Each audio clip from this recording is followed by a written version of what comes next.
There's an old adage, when all you have is a hammer, all the world's a nail. So often we approach our life challenges the best way we know how. And when it comes to health and more specifically weight loss, we often use the hammer and nail approach. We cut out people's stomachs, give medications, focus on lifestyle, diet, and exercise, but so often we fail to recognize the greatest resource available. We pull out the hammer, hit the nail, and wonder why the outcomes aren't what we expected. Stay with us on Spoonful of Courage as we hear from Kathy Carlton Willis, who reminds us of other tools in our toolbox, simple resources we often forget. Hi, I'm Dr. Chuck, the best guy to see on the worst day of your life. Welcome to the show. Kathy is a speaker, life coach, and author of multiple books. She calls herself God's Grin Gal. Now, being a surgeon who performs bariatric surgery, I've noticed something. Having a Roux-en-Y bypass or a gastric sleeve will not get you there. It's one tool among many which are used. But I have observed that the most successful people are those who have a more holistic approach in their weight loss. In these segments of Spoonful of Courage, we're going to visit with Kathy Willis and discuss her new books, The Grin Gal's Guide to Wellbeing and The Grin Gal's Planner for Wellbeing. Let's listen to Kathy's approach about the body, the soul, and the spirit.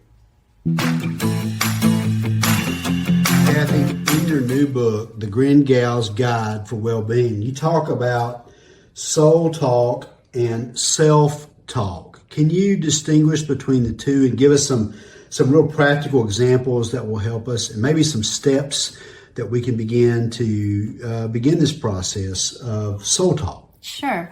Well, there's negative self-talk, and that's where we go to naturally. It's where our mind and our heart kind of attack ourselves. We do self-bullying by having that negative self-talk, and that is not good. But then there's this worldview of everything being uplifting and positive, and so there's that positive self-talk that really is a lie. You know, the lie of I can do anything. Well, no, I can't. I have some limitations on myself. So let's not go there. Let's talk about truth for a minute. So in my book, I talk about identifying some of those negative self-talks and then how to replace it with some positive biblical soul talk. And when we trade out those negative thoughts for what does the Bible say? What does God say about me? Then we can deal with it. So for example, I've got my book with me.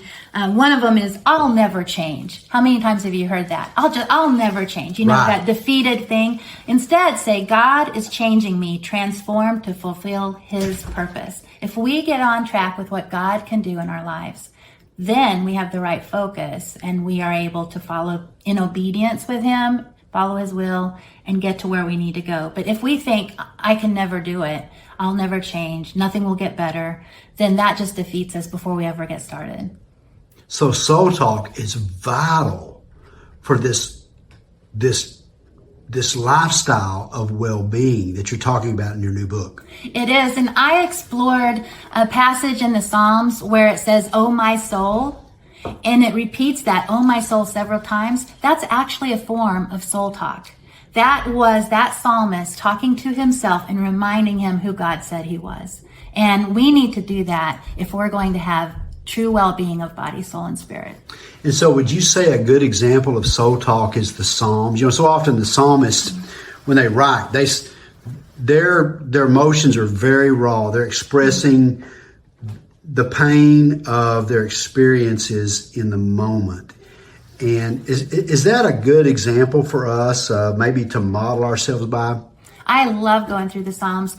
And when they're having a bad day, they will just tell God, I'm having a bad day. And it's the pits when they talk about it. But if you notice by the end of that Psalm, then they start praising God. And once you start praising God for who He is, your problems don't look so bad. And then you realize He is the rescuer. He is the redeemer. And He's going to come in and make a difference in my life. And so I love it. Now our lives are a little different. They go longer than a Psalm. You know, the Psalms might be 6, 8, 10 verses. And so the progression from a bad day to a God day takes place pretty fast. When you read a Psalm, it may take a little longer for us. But as long as we follow those steps, it's going to happen for us too. Now, Kathy, you've also written another resource, the Gringal's Planner for Well-Being, that kind of goes through this process that you're talking about, these habits that we need to go through. Tell us, walk us through the benefits of going through this journal and planner in kind of developing this lifestyle of well-being. Well, one thing I like about the planner is that it gives you a chance to identify what your mood is that day, and that helps you know why you might be having a struggle that day or having a hard time if you identify your mood. But it gives a place for your prayer focus, and that prayer focus can take you through the whole day. It's sort of like eating oatmeal. You know, you don't get hungry the next hour. It sticks to your ribs and you can get through the whole day. And so that's what it's like when you have a prayer focus, a Bible focus. So the planner gives you a place to write that out, and then you can deal with the other elements of your body, soul, and spirit.